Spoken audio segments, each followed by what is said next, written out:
I remember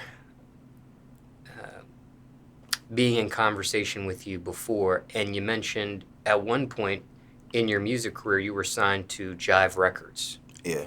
What ended up happening with that?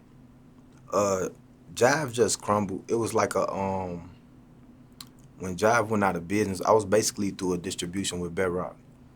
So Bedrock was based out of Flint, Michigan, then moved to LA. And I did a situation with Bedrock, and Bedrock was signed with Jive.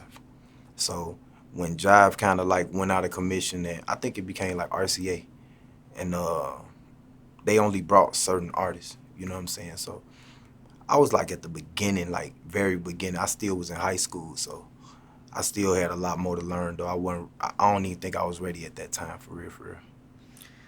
Did anything materialize under that record contract or record deal?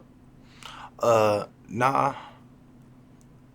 Because like I said, I was like right at the beginning, so I really didn't have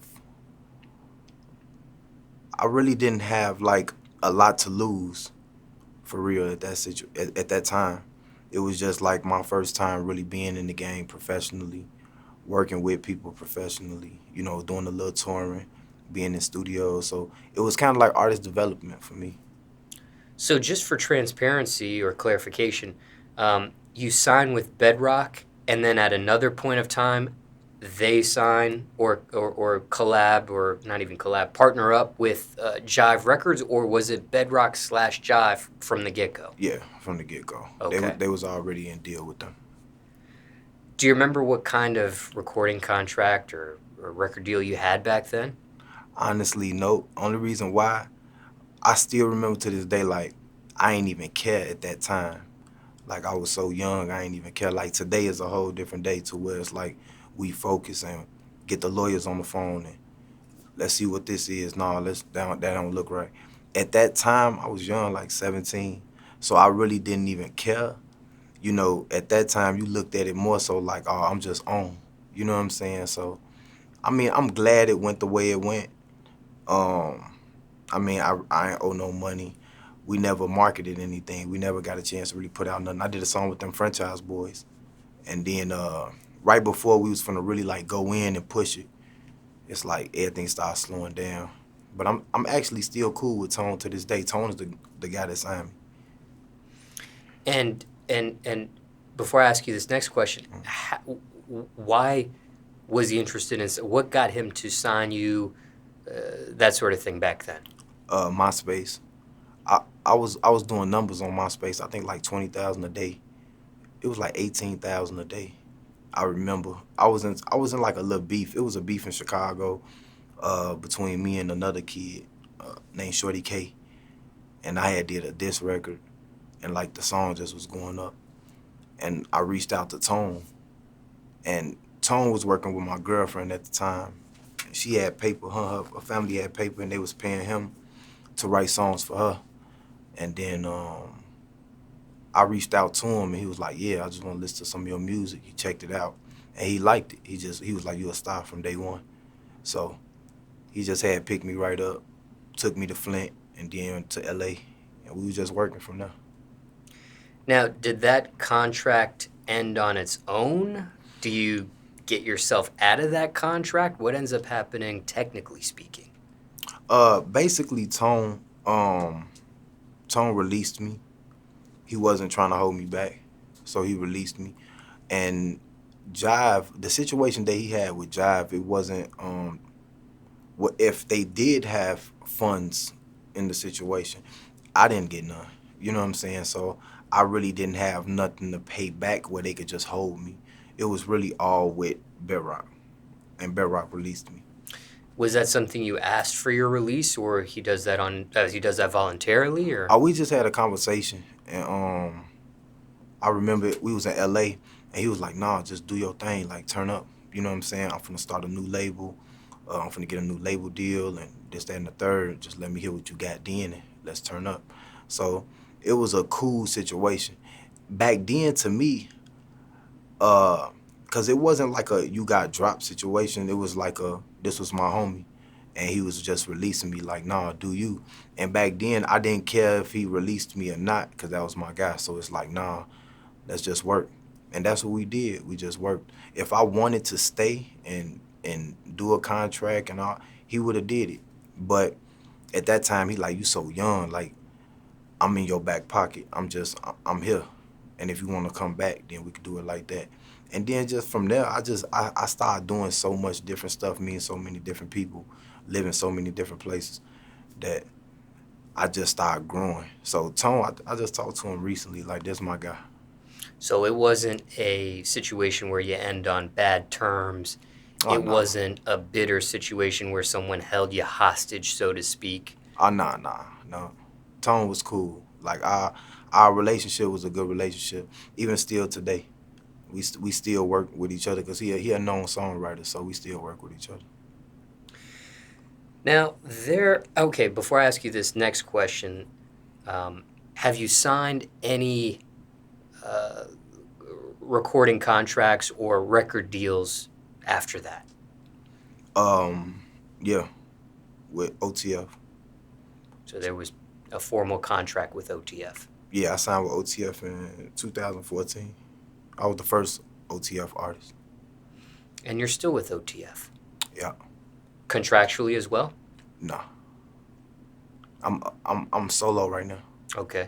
Is that a situation you can explain? Yeah. I mean, like, Durk just want me to be great. So he ain't really tripping. Like, if I was to ask Durk for a contract right now, he'd give it to me. But we didn't grown from back in the day. It's just like, if I need you, I need you. And he gonna be there for me.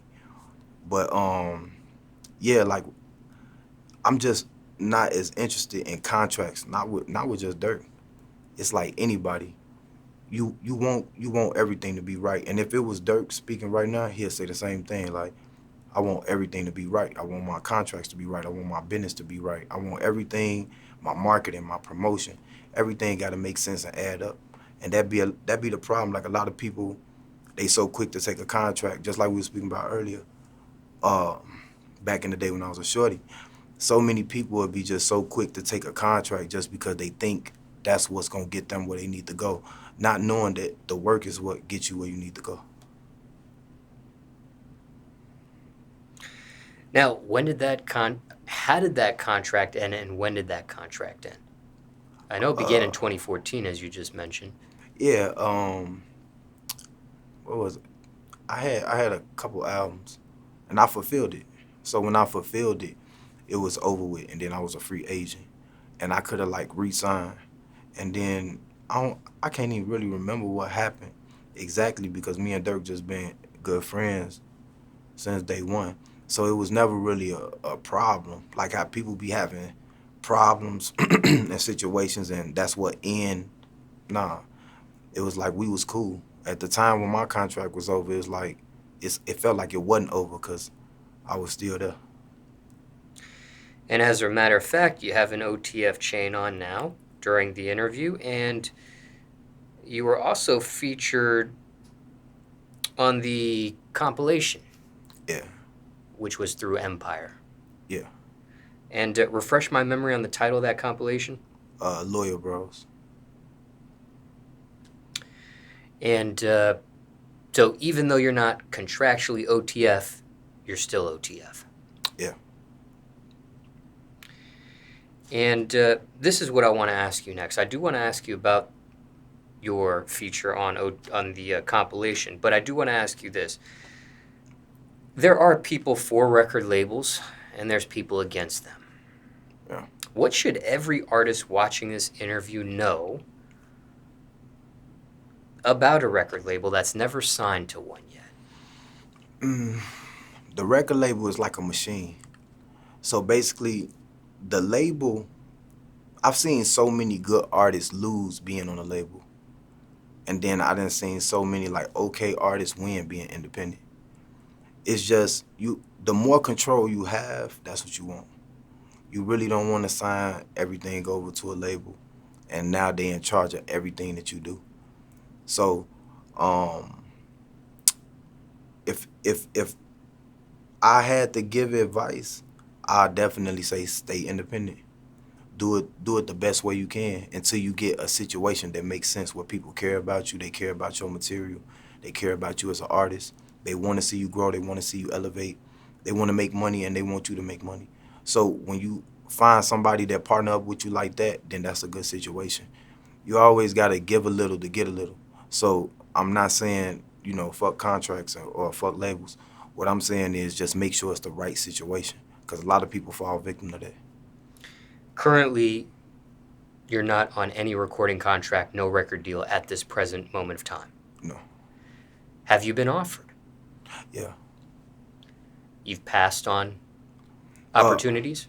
Yeah, I mean, I've talked to A&Rs and we didn't chopped it up. Like me and Columbia was talking and we was chopping it up, and then I just end up just dropping the project independently anyway. It's no big reason behind it. It's just, like I said before, I want it to make sense for me. I'm not at a point in life where I just want to play or waste time. I just want it to make sense. Plus, I got a lot of other stuff going on, so I ain't really thinking about just music. You know what I'm saying? So, personally for you, are you, at this moment of time, are you against recording contracts? Are you against record deals? Or are you personally open to it yourself? no, I'm open. Okay. I'm open. Just want it to make sense. Anything else other than what you've said already, as far as what should every artist watching this interview know about a record label that's never signed to one yet? Or is that pretty much it, what you've said thus far? Yeah, that's pretty much it. Now, when it came to being a part of the OTF compilation, refresh my memory also on the title of the song you're featured on.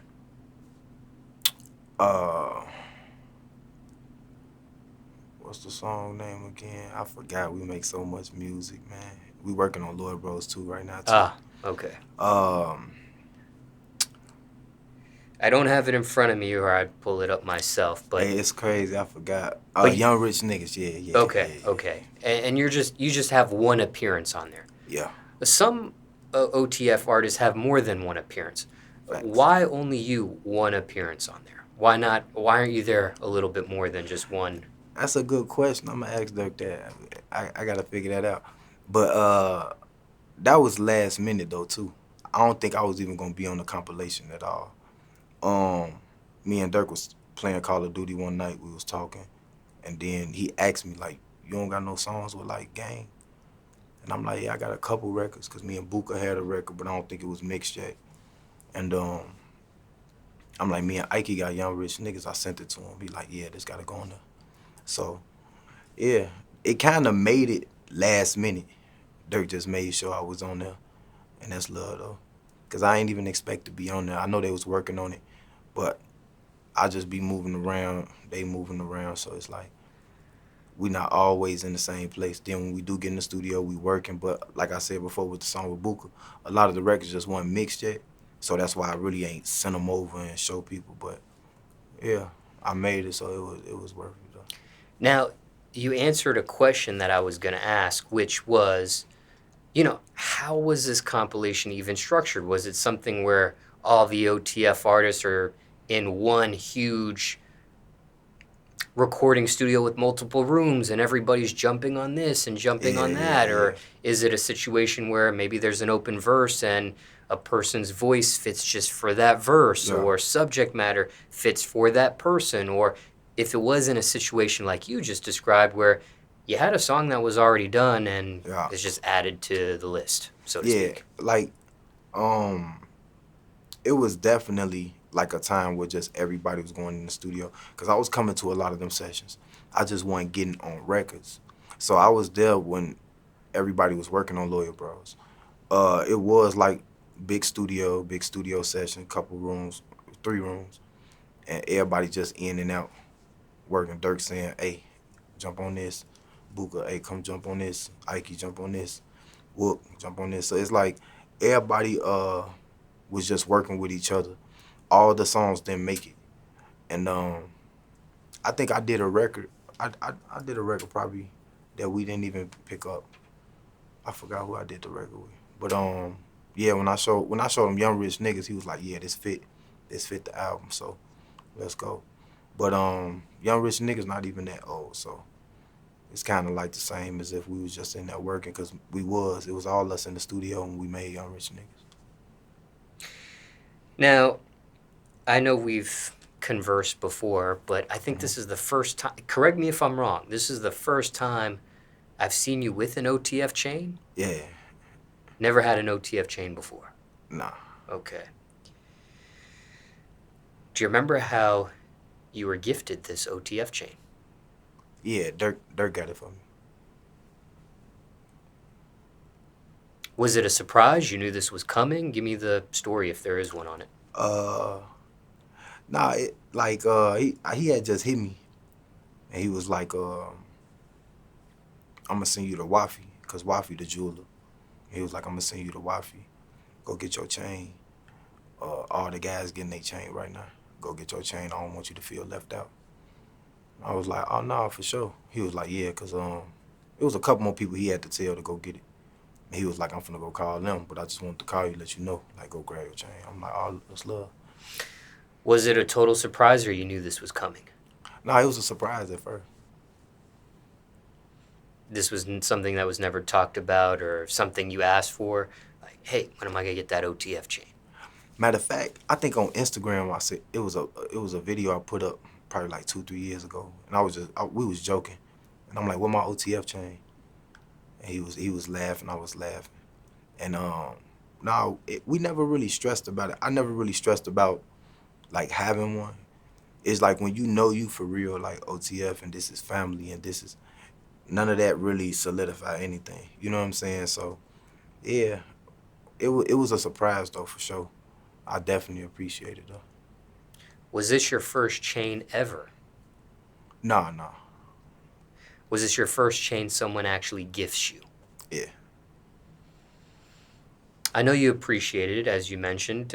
How'd you feel after you received it, if there's any other description other than that? You finally get your hands on that OTF chain. Nah, it feel good. It just, them 3 letters mean a lot. That's what we represent. And we've been standing on it before it was diamonds and before it was lit and before it was lit to even have these 3 letters on your neck. So it's like, it definitely feel good, like when it's years later and you see like, oh damn, like we lit right now. You know what I'm saying? So yeah, it definitely felt good. Now, ever since you received this chain, do people treat you different? No, I wouldn't say different, because people always gave me the same love and respect before it.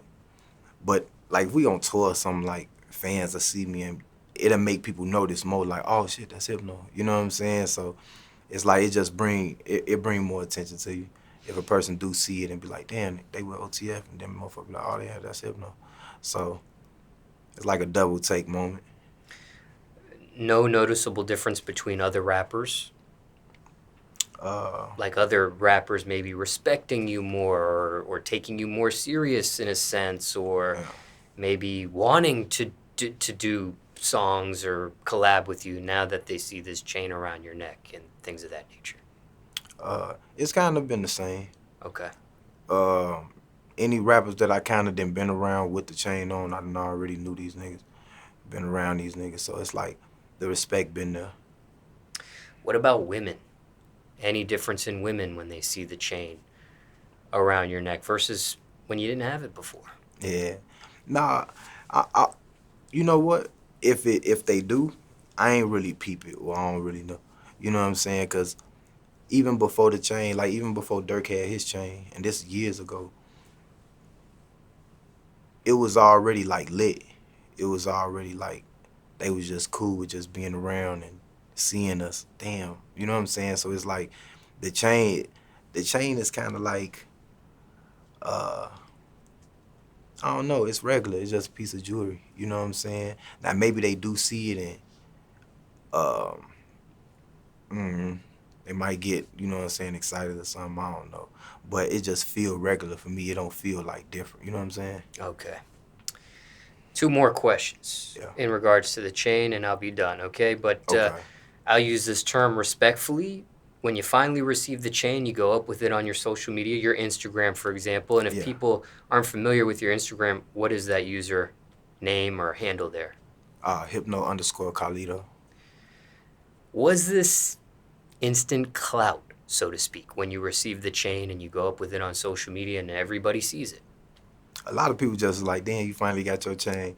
It's funny to me because it's like I remember I could have been got my chain a while ago. And Smirk, we was talking about it before. I don't know what happened. I'm trying to think. I don't know what happened.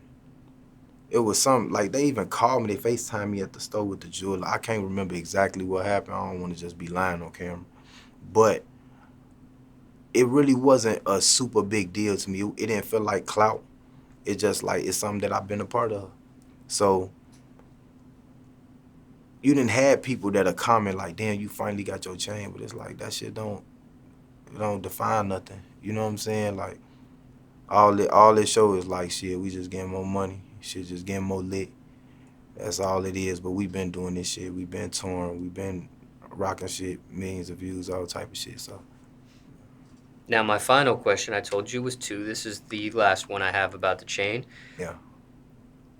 Have you gotten it appraised? Do you know how much this chain is worth? This one 20. And that's the charm and the chain together? Yeah.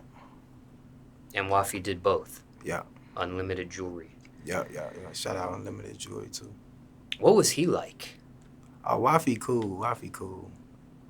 Always trying to sell some shit. And for time reference, it's November 2021 now. Yeah.